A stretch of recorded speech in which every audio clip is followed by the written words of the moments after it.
Once upon a time, in a small village called Umuofia, there lived a poor farmer named Chidi.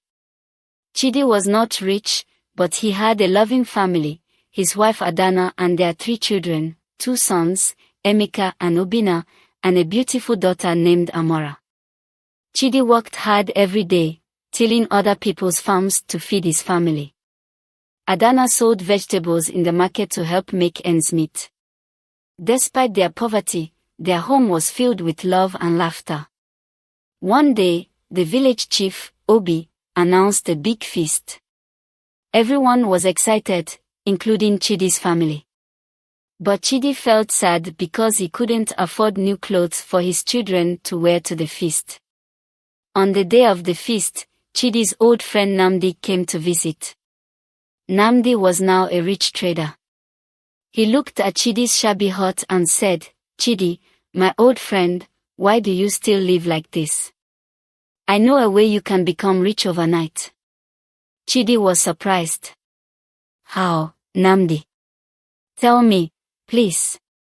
Nnamdi leaned close and whispered, "There's an old man in the forest who can perform a magic ritual.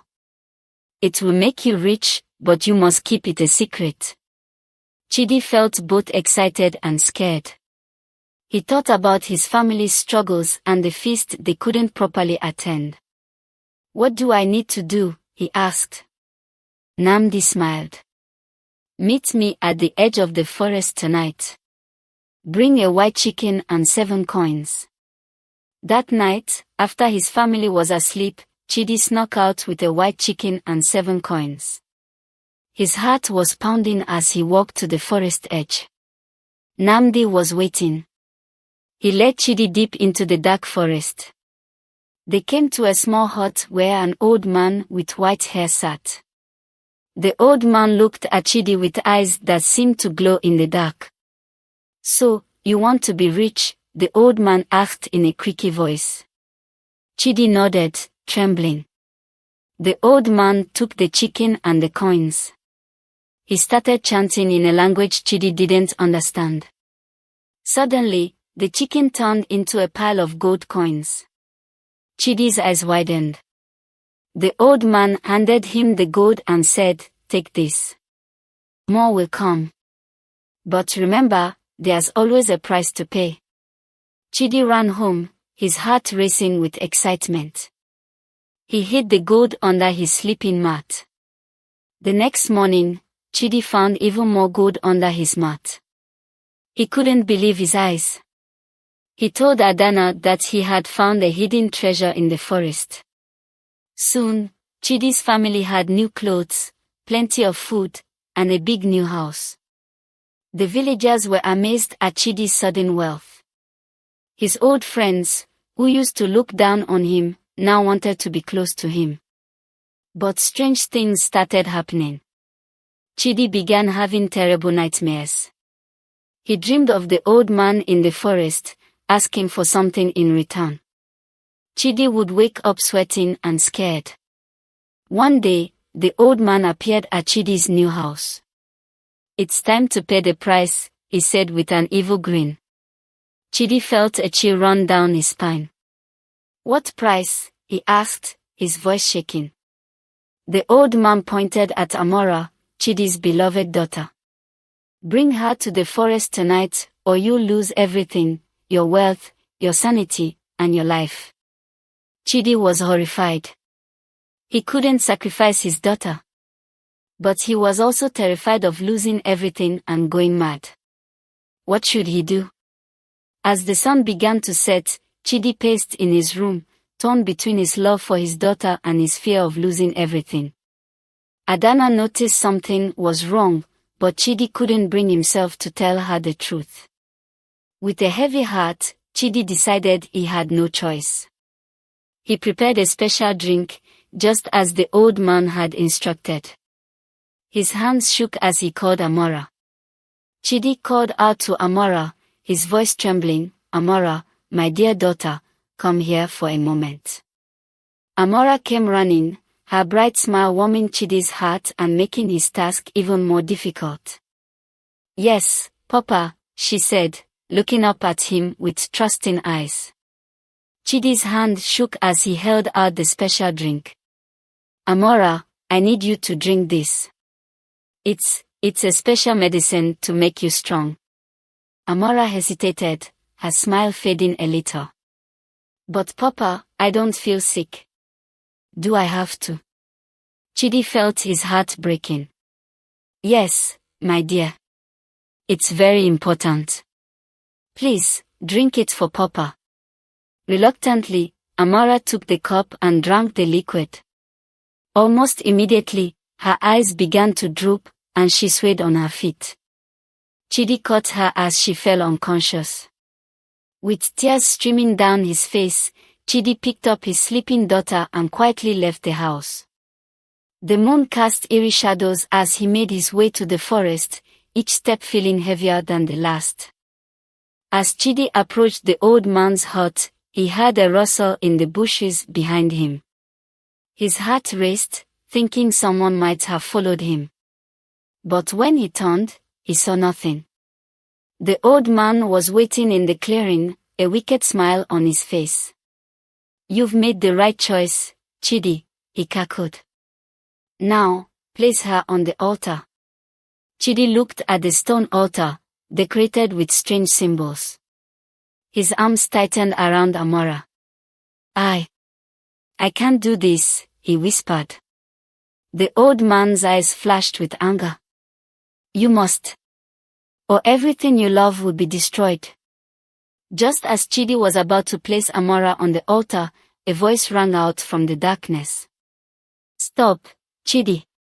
Chidi turned to see Adanna emerging from the shadows, her face a mixture of horror and determination. She had followed him, suspicious of his strange behavior. What are you doing with our daughter? Adanna cried, rushing towards them. The old man snarled, You fool. You've ruined everything. Suddenly, the forest erupted into chaos. The trees seemed to come alive, their branches reaching out like grasping hands. The ground shook beneath their feet. Chidi clutched Amara tightly, torn between the old man's threats and his wife's pleas. Adanna grabbed his arm, trying to pull him away. We must leave now, she shouted over the growing storm. But the old man wasn't going to let them go so easily. He began chanting in a strange language, and the air around them crackled with dark energy. Chidi felt a tugging sensation, as if the very earth was trying to pull Amara from his arms. He held on tighter, his mind racing. What could he do? How could he save his family and escape this nightmare? As the storm intensified and the old man's chanting grew louder, Chidi realized he had to make a choice, one that would determine the fate of his family and perhaps the entire village. In that moment of chaos, Chidi made his decision. He turned to Adanna, thrust Amara into her arms, and shouted, Run. Take her and go. Adanna hesitated for a split second, then clutched Amara tightly and dashed into the forest. The old man howled with rage, No. You can't escape. Chidi stood his ground, facing the furious old man. I won't let you harm my family, he said, his voice stronger than he felt. The old man's eyes glowed an eerie red. Then you'll pay the price instead. He raised his gnarled hands, and bolts of dark energy shot towards Chidi. Chidi closed his eyes, bracing for the impact. But suddenly, he heard a loud clap of thunder. When he opened his eyes, he saw a tall figure standing between him and the old man. It was Nnamdi, Chidi's friend who had led him into this mess. But now, Nnamdi looked different. He stood tall and strong, his eyes shining with a strange light. Enough. Nnamdi's voice boomed, echoing through the forest. This ends now. The old man stumbled back, fear replacing the anger in his eyes. You. But how? Nnamdi stepped forward. I was testing you, Chidi, he said. And in the end, you chose your family over wealth. You've passed the test. Chidi's head spun with confusion. Test? What do you mean? Nnamdi smiled kindly. I am not just a trader, Chidi. I am a guardian spirit, tasked with testing the hearts of men. This old man is not real, but a creation to challenge you. As he spoke, the terrifying old man faded away like mist, leaving only the quiet forest around them.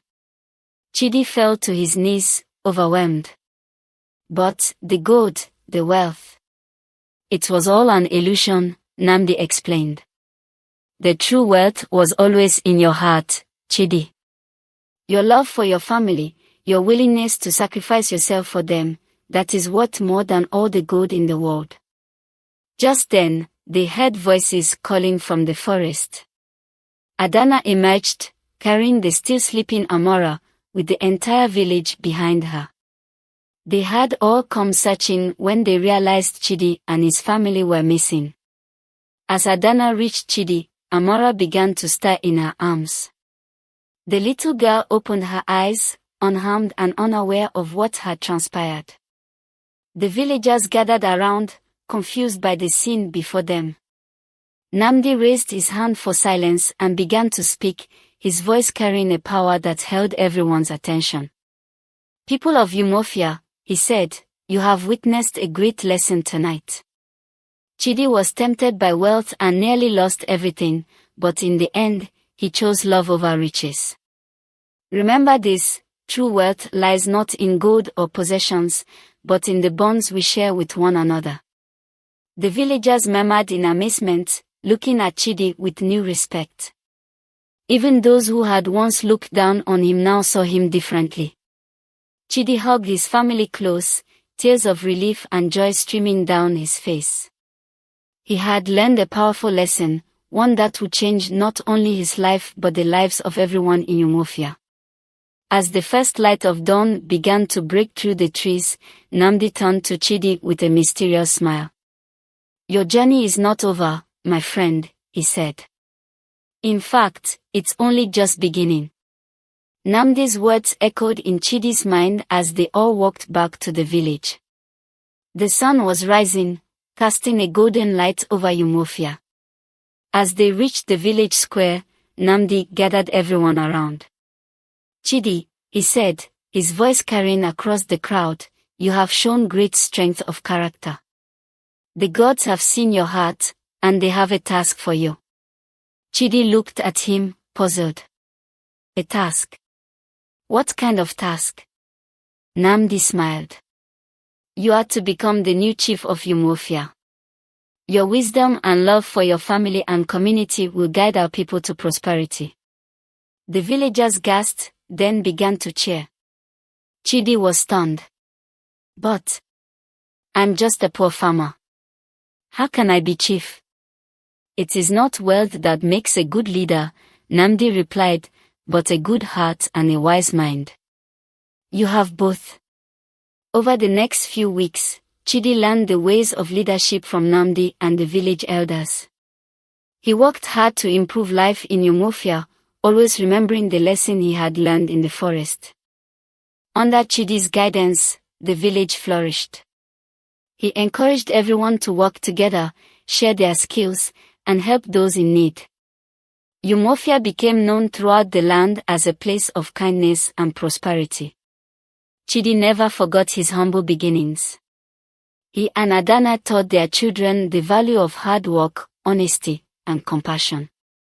Amara grew into a wise young woman, often helping her father make important decisions for the village.